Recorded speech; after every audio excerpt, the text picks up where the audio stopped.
দুধটা কি এখনই দিব নাকি একটু পরে? এখনই দাও।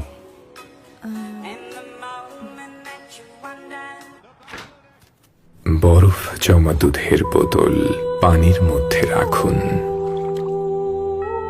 সময় দিন, দেখবেন একটু একটু করে বরফ গলতে শুরু করেছে। এবার চুলাটা জ্বালান, তরল দুধ চুলার আগুনে ফুটাতে থাকুন, চুলার আঁচ বাড়ান।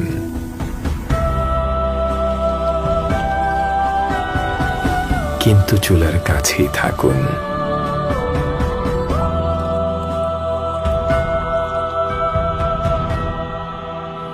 একটু দেরি হয়ে গেল না?